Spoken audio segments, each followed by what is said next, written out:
Welcome back to another episode of the It Starts With You podcast, where today we get the privilege of having guest Lindsey McMillion Stemann, also known as LinkedIn Lindsey, on. Lindsey, thank you so much for joining us today. Oh, I'm so excited about our conversation. Thanks for having me, Julie. Yes, and what I love about, having guests on the podcast and things is just getting to know more about them and them to just share. We can learn so much from podcasts. And Lindsey and I had a chance to finally meet in person for the first time after being connected virtually for a while. And she is just a breath of knowledge. So I want to give her a little intro and then we're going to dive in. So Lindsey is an international speaker and coach to top producers, LinkedIn credibility consultant, and also known as LinkedIn Lindsey, and empowers successful professionals to take charge of their online reputation to increase their revenue. She really loves to help her clients win, which shows in your stats here. $1 million in revenue generated by clients, 10 plus years working with clients in the financial services industry, plus extensive experience across adjacent industries. Featured on the No BS Sales, Elite Achievement, Spartan Leadership, This is Women's Work, Fire at Will, the Efficient Advisor podcast, amongst others. So Lindsey, that is quite the bio, but share with us in your own words who you are and what you do. Well, thank you for the intro. I'm excited to add your podcast to that list there. And I'm based in Greenville, South Carolina. So we're sandwiched right in between Charlotte, North Carolina, and Atlanta, Georgia. So we love living here. I've been here over 12 years, and it's just my husband and I and our little fur kid, Tater Todd. So no human children yet, but he's our, 10-and-a-half-year-old poodle mix who we are totally obsessed with. Oh yeah. One of my passions outside of doing work like this and being in podcasts, and I'll share with y'all in a few minutes, but one of my passions is actually helping people find freedom in recovery. So I've gone through it myself, and I've led women, and now I coach leaders on taking women through this 10-month journey to healing and wholeness. So it's really special. If I'm not on a podcast or coaching or training or traveling, that's what I'm doing every week. And so it's here locally, and it's very, very near and dear to my heart. Outside of that, I've been in sales my whole career. So love it. I breathe it. I live it. I experience it. And then I teach it. So my clients, as you mentioned, are all over the country, which is such a blessing, right? With the use of technology and having access to people all over. We're actually working with a client right now in the UK, so that's pretty cool. A little challenging with time zones, but we're making it work. Companies, usually it's corporations, companies, business owners, and leaders. They're hiring me to speak at conferences and annual meetings. And then we have a 5-step trademark process called the Profile Transformer. So that's where we do all the heavy lifting. I interview the client, I write and design their profile, and launch it for them. So when people knock on my door and they're like, "Oh my gosh, Lindsey, my profile's a disaster on LinkedIn, help," that's usually a great fit to transform the way they look online. But really, it's all about taking the existing reputation they have offline and bringing it online. I also do a lot of training to individuals and groups. And then at the end of the day, what those pillars boil down to is helping people level up in business. Typically it's around sales goals, but obviously marketing and messaging and branding are all pieces of that, and helping them truly use LinkedIn as a tool to connect with purpose to ultimately drive their revenue. So I am so lucky to get to do what I do for a living. I love there's so many pieces that I want to dive into that, but what I really love about what you do too is it's not only helping people with the tactical, how do you actually optimize your LinkedIn page, but what I hear you saying, what I see you do is helping people with their confidence and their presence in their work, in their business, in what they do, which is very much in line what I help people do, not from a LinkedIn perspective, but helping them with their presence and their confidence and how they carry themselves and how important that is to come through, regardless of if you're a leader, if you're a company, if you're in sales, and how you can make those connections. So what actually got you into going, okay, LinkedIn is really powerful, but not even just that, I'm going to take it a step further and I'm going to help other people with it?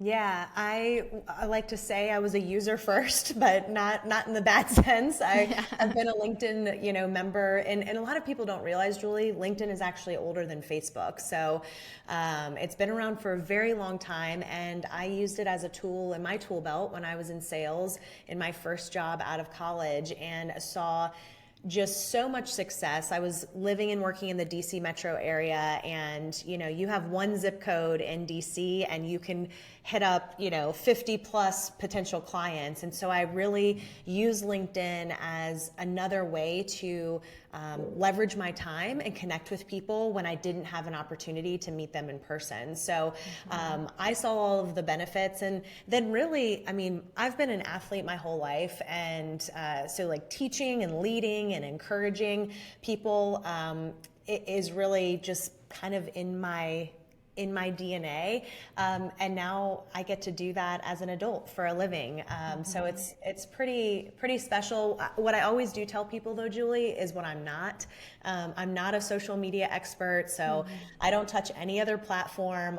LinkedIn is hard enough to keep up with as it is, so I stay in my lane, I stay in my sandbox.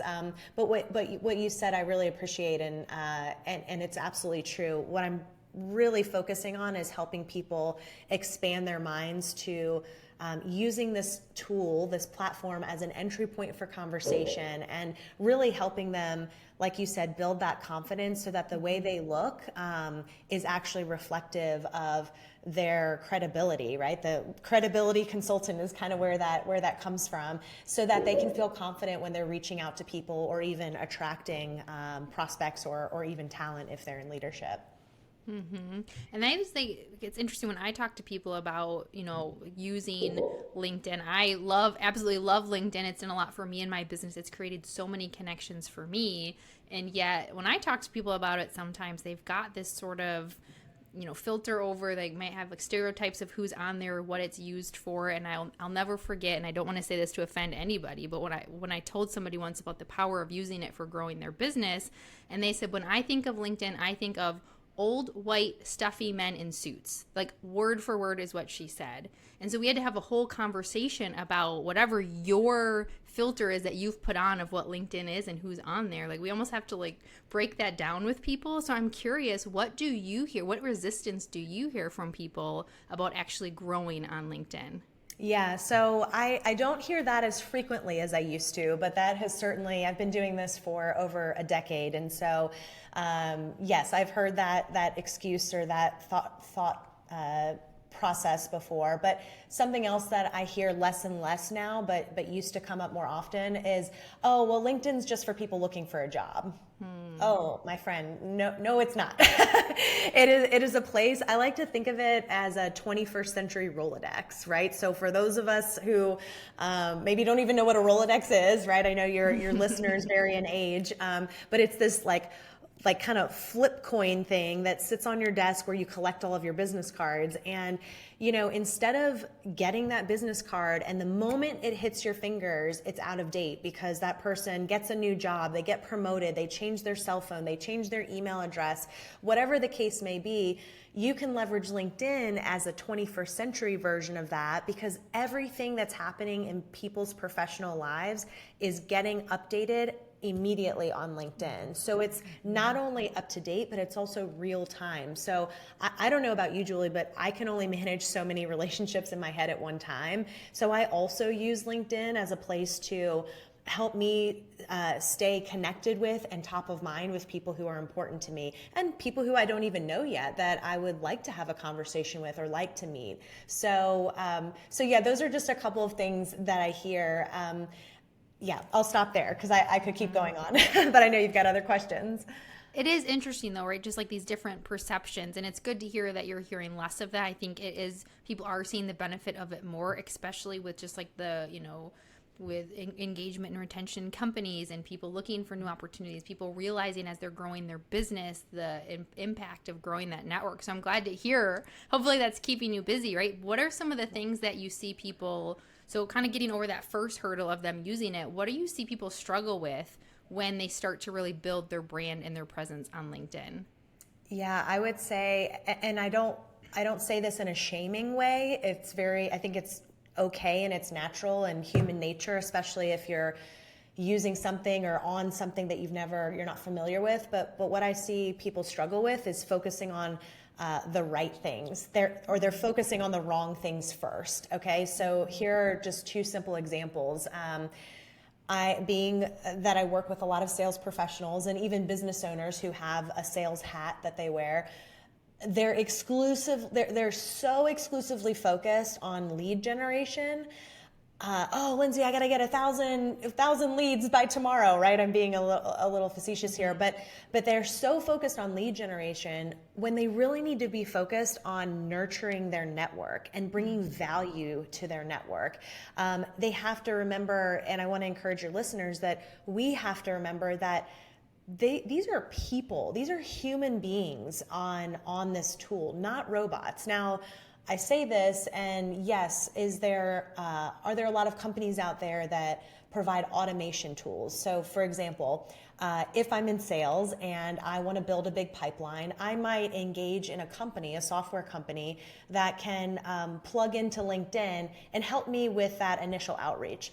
I'm by no means suggesting that that's a bad approach, but there are repercussions with that approach. One might be that you can't keep up with the responses, and so that's damaging your reputation because you look like a jerk for not responding to people in a timely manner. But also then you end up being connected to all these people. And so if I were to ask you, Julie, let's say hypothetically that you used a tool like that, I'd say, hey, Julie, let's pretend you had 10,000 connections. How many of those people do you actually know that you might be able to introduce me to or refer me to? Well, in my experience, if you've used an automation tool, it might be a single digit. 1%. I'm like, really? Right? So we flip it, because I'm always trying to see the positive. Oh man, you only know 1% of your whole network, but that means there's 99% of people in your existing network that we could meet and do something with. So I think whether you've really focused on lead generation and you've used a tool like an automation tool and you're feeling overwhelmed because there's all these people who you're connected to who you don't actually know, it's okay. Like there's another way to tackle that or approach that. The other thing, and amongst many, but I'll keep it to two, the other thing that I see people focus on that's the wrong thing first is they're so worried about what to post, which I can understand that. If we think of other tools like Instagram or even Facebook, right? It's all about the content that you're posting. And it's not that LinkedIn is not about that, but here's what happens. When you only focus on what you're putting on LinkedIn, ultimately what that does, anything you put on that platform, it turns more eyeballs back on your profile. And so a lot of people aren't even thinking about how they look on LinkedIn, hence why we have this premium, engagement called the Profile Transformer, because if you want me to consult you or train you, Julie, on what type of content to put on the platform, where I'm going to start or I might say, hey, Julie, you're on page 14. We got to actually start on page 1 and see how you actually look on this tool to make sure that when people go check you out, it's reputable, credible, telling a story, and that you seem like someone people would actually want to respond to and have a conversation with. And I love that you talk about that too, because I think I saw it in developing leaders. I see it in, entrepreneurs and sales professionals, this idea of building real, authentic connections with people. People really struggle with that. Mm-hmm. And how do you actually get a conversation going? How do you network authentically? How do you show up as yourself and build know, like, and trust with people instead of coming off just like you said, like robotic in person or on our social media. And one of the things I'm seeing a lot of, I would say, like complaints on LinkedIn right now is what we can see is very inauthentic outreach in our, inboxes. I've been seeing posted a lot on that, people reaching out to me all the time. I can help you get more leads. And it's like, I know you're not a real person. That's not an authentic reach out. Right, so what is one of the things that you would say as people are looking at their profile and building their presence, how they can be authentic in the way that they do it? Yeah, well, and I have so many things I want to respond to. So I'm going to come back to the question, and I'd like to address something you shared, and that is we have to think about LinkedIn if we really want to use it as a productive professional tool in our tool belt. And when I say productive, usually that means I want to be on this platform, yes, to establish my credibility, but I also want to build, like you said, genuine relationships with people. So it's so important when we're doing that outreach, whether it's in a direct message or we're engaging with somebody in comments on something that somebody posted. It's that we're asking people, number one, we're following up, but number two, we're asking people, hey, would you be open to connecting for a conversation?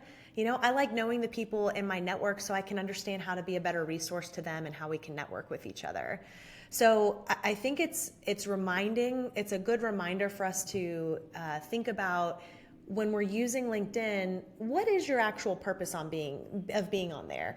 Is your intention to build real relationships? Then don't be afraid to ask somebody to a virtual meeting or virtual coffee or a phone call. That is what the tool is used for. So I kind of went off on a tangent there, but to go back to your question, so the one thing that I'd tell people if they're just getting started or they want to level up is don't guess. Like, don't guess. LinkedIn is not unlike any other website or any other social media platform. You can go down that black hole, rabbit hole, and come up for air 3 hours later, look at your watch and be like, what the heck did I just do with my time? So don't get on there and guess. If I could say one thing, it would be whenever you do log into LinkedIn, let's say on your computer or on your desktop, it's actually deciding before you click that button to sign in, what am I actually trying? What do I want to accomplish in this window of time? Is it building my network? Is it leveling up my profile? Is it following up to people? Is it posting content, right? Is it engaging with other people's content? So don't guess, number one. And when you asked me specifically about the profile, if it's okay with you, I'd love to invite your listeners to a masterclass that I'm actually hosting. It's free, so yeah, come join us. I think Julie might drop this in the show notes, but if you're taking notes listening to this, it's McMillion, Million, like it sounds, McMillionConsulting.com/crush.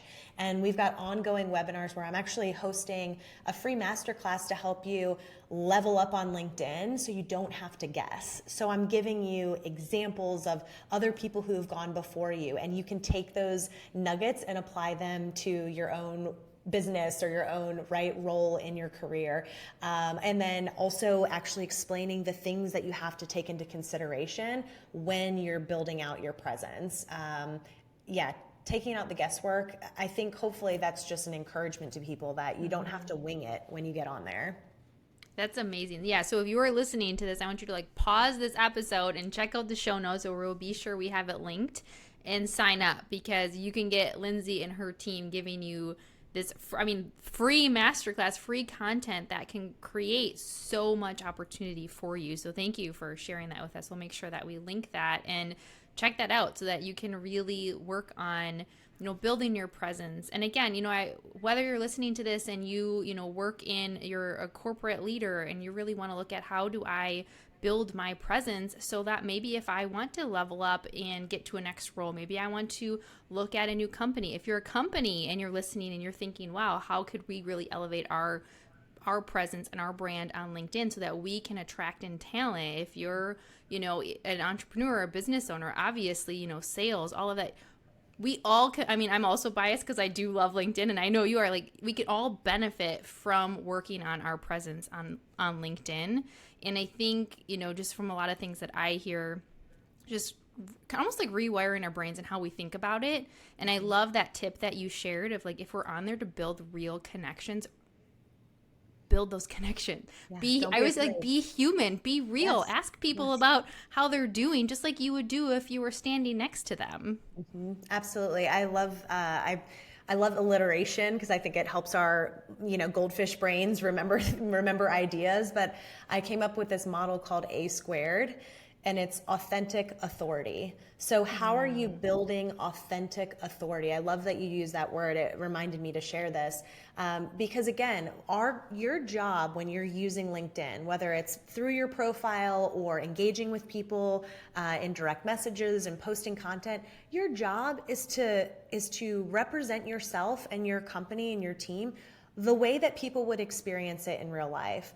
I had a client who is, almost 20-year veteran financial advisor, runs his own practice, really successful, great guy, goes through the profile transformer and, no training or anything after that, which was great, all good. He's happy with the result. He looks amazing. And he calls me about 5 or 6 weeks later and he goes, Lindsey, I've got some really exciting news. I'm like, yeah, tell me what's going on, John. And he goes, I just landed a few weeks ago a huge client that I've been chasing after for the last 6 months. And I'm like, oh my gosh, congratulations, right? Virtual high five. I'm so pumped for him. But in my head, to be totally honest, Julie, I'm thinking, why is he calling me? Like, I didn't teach him. Like, where does LinkedIn come into this? And so he continues on and he says, so she and I've become friends. She's this high-powered C-suite executive. And I asked her, I said, hey, like, why me? Why us? Why our firm? I've got to imagine you've got financial advisors knocking your door over to work with you. And she goes, oh, you wouldn't believe, right? And he goes, so why did you hire us? Why are we working together? And she goes, well, it was pretty simple. You were the person in real life when I did my research online. It was the same story. And he goes, time out. What do you mean online? And she says, Julie, like almost flippantly, your LinkedIn profile. And he goes, so I'm calling to thank you because I had no idea how much the way I looked on LinkedIn was impacting people's decision to just simply not only take a meeting with me, but whether or not they were deciding to hire me. And she might very well be my biggest case this entire year. So I share that story just to remind us, and you said it really beautifully as well, is like, it's about us and it's about our teams. So if you are a leader and you are recruiting talent, right, and seeking talent to build your team, I want to challenge you to look at the rest of your team as well on LinkedIn. Look at your peers, who's on the left and the right and above and below you, because everybody on your team, how they look on LinkedIn is also impacting people's decision to reply back to you. Same goes in sales too. If you, whether you're a small team or a big team, I encourage you and challenge you to look at everybody else and to see how do they look? Because you might be listening to this and you might be like, oh, I'm a LinkedIn rock star. Everything Lindsey's saying, I'm already doing it. I'm crushing it. That's amazing. Now pay it forward and look at everybody else and say, okay, well, how can I level up the rest of my team? Because they're also and collectively impacting our opportunities. Mm-hmm. That is such a great tip. And I thank you for sharing that story, because I think that really helps people to realize like the potential that there is out there, and also what's going through people's minds, because it is like, more people are searching and looking and they're wanting to find real people. Like, I think that's one of the biggest compliments if somebody chooses to work with me that I had never met in person, but they saw me online, is when they say, like, you seem like a real person. And to me, it's like, well, yeah, I don't know how else to be, but I do see so many people who aren't really showing up that way, and just think of what the potential is. So I have a couple quick questions, and one of them I want to specifically highlight, because obviously I know you work with a lot of people in the financial services industry. I work with quite a few as well from a coaching perspective and, high performance coaching. And one of the things I hear in certain industries, so financial services, insurance, like some of those industries that have so many like restrictions and regulations on what they can post, a lot of the resistance I will get from them around showing up as themselves is like, oh, we just have so many things we can't do. What do you want to say to anyone who's listening who is going, well, there's so many things I can't do on LinkedIn because of this reason? Yeah, I would say throw that statement in the trash can. Because a lot of times from my experience, Julie, and I know you'd agree from your experience too, it's that first of all, let me just put this disclaimer. I am an advocate for compliance within reason. I'm a rule follower, right? And so I understand, and I really want to say I can sympathize with somebody who feels restricted by what their policies and procedures are in business. So it's about, like you've said before, Julie, it's changing our mindset. Okay, well, it seems like this is what I can't do, but what can I actually do? And you coming to the table with ideas and suggestions and recommendations. I mean, that's one proactive way of saying, hey, it doesn't seem like this is really allowing us to position ourselves or position myself in a way that's authentic and real. Would it be okay, or would it be an option for me to do fill in the blank, You have to advocate for yourself. It's no different when you're, if you've ever had a hospital experience and you've had to advocate for yourself or your loved one, it's the same idea, it's the same principle, but you're doing it in a business setting. The other thing too, so that's one example. Another proactive approach is looking at the competition, seeing what they're doing. And it's likely that they're pushing the envelope. If you've experienced some restriction and you need to advocate to your compliance team or to corporate or home office, see what other people are doing and say, hey, there are our competitors in our space are doing this. Doesn't seem like any of it's promissory or overstating, what can we do to make sure, because we know we've got a great reputation. So I think it's a mix of a few different approaches, Julie, but ultimately it's advocating. And here's the last thing I'll say too, depending on your personality, I sometimes err on the side of asking for forgiveness, right? Because sometimes we're so fearful that Big Brother is looking at our every move, but we're one fish in a huge sea. And again, the big disclaimer is, if you know what's right and wrong in your business, right? You know what's good to go and kosher and not okay. So use your brain. You're an adult. You got to this successful place for a reason. So use your good judgment.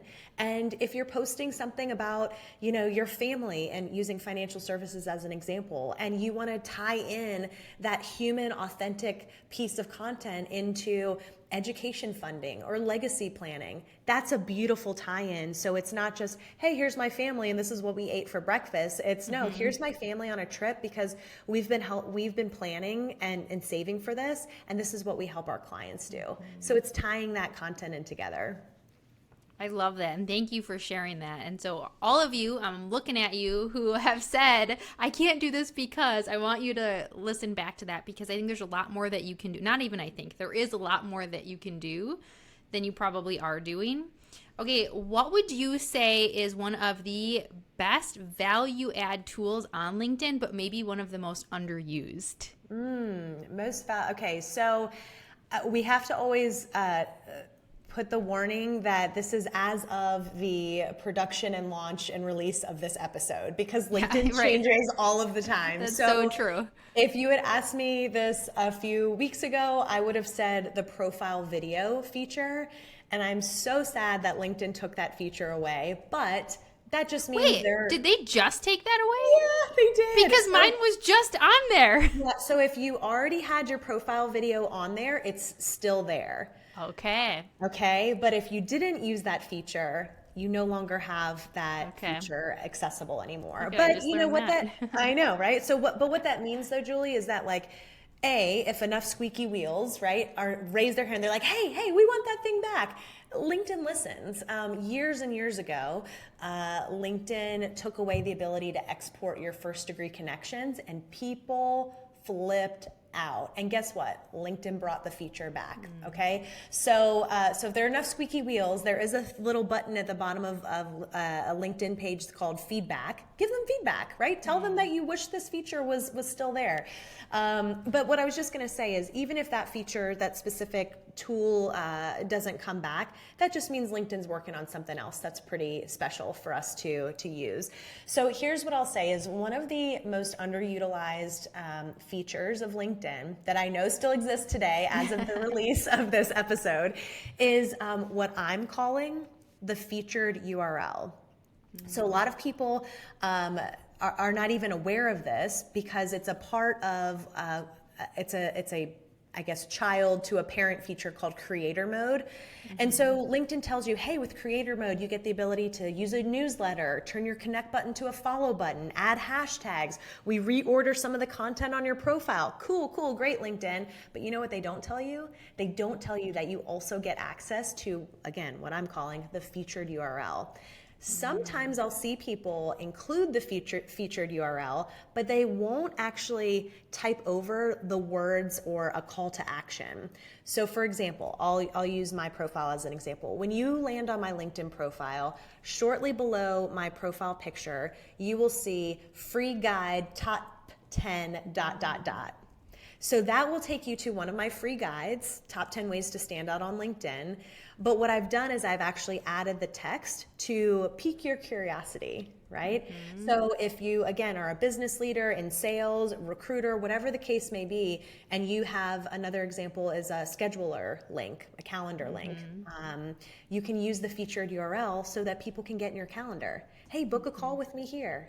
Let's connect for a call. So it's, again, our goal and one of our objectives with LinkedIn is to use it as an entry point and then get offline. And the only way you can get offline is if you give people the access point, entry point, and opportunity to get offline. That is such a good, I'm like jotting that down because I have creator mode and I don't think I'm utilizing that feature. So I've written that down as my action item to go back and do. Thank you so much for sharing that with us. And one of the last questions that I always like to ask every guest before we hop off is, obviously the name of this podcast is It Starts With You. So I'm curious, Lindsey, what does It Starts With You mean to you? I was given a life lesson in my first job out of college. I am at the time, a very tightly wound salesperson, very performance driven. And I was driving myself crazy. And I was, again, you work on uncoiling that and you get to, the place you are in your career years and years later and you realize, wow, like I've really worked on loosening up, right? And in that time period of my life, in that season, being really tightly wound and being so frustrated all the time that things weren't going my way, and even though I was working hard, my boss at the time looked at me and she put her finger out and she said, the only thing you can control is the way you respond. And it was transformative for me. So when I think of It Starts With You, I think of, and I don't even remember the statistic. I was at my Orange Theory class earlier this week, and the coach mentioned a number of how many decisions we make in the course of one day, any human. And all those choices are also an extension of that, a choice of how we respond. So it starts with you. I can't, and it goes back to this word of control. I just finished a really interesting book on the topic of control called The Cost of Control. And it was really, really challenging. So when I think of it starting with me, what I know I can control is how I respond.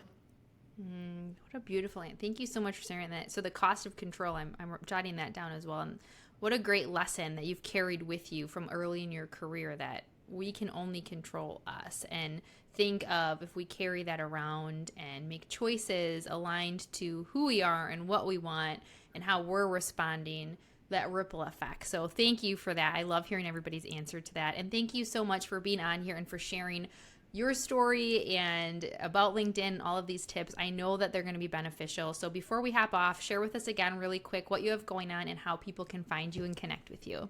Absolutely. So as I mentioned earlier, would love to invite all of your listeners to join one of our free upcoming master classes. So head over to McMillionConsulting.com/crush, because we're going to talk about the 3 secrets to crushing your goals on LinkedIn. And so I'd love to invite y'all to that. Of course, I'm on LinkedIn. Go figure. Follow me over there. If you send me a note, please invite me to connect with a note and let me know you heard me on this podcast. That way I can give Julie a shout out. And then I'm also on Instagram. The handle, I finally succumbed to the term LinkedIn Lindsey when I joined Instagram in 2020. So I was a little late to the game, to the party, but LinkedIn Lindsey, Lindsey. So love to and look forward to connecting with y'all over there as well. It's perfect. It's so catchy. So, right? Like, go with it. So thank you so much. Thank you all of you for listening. And just remember that it always starts with you.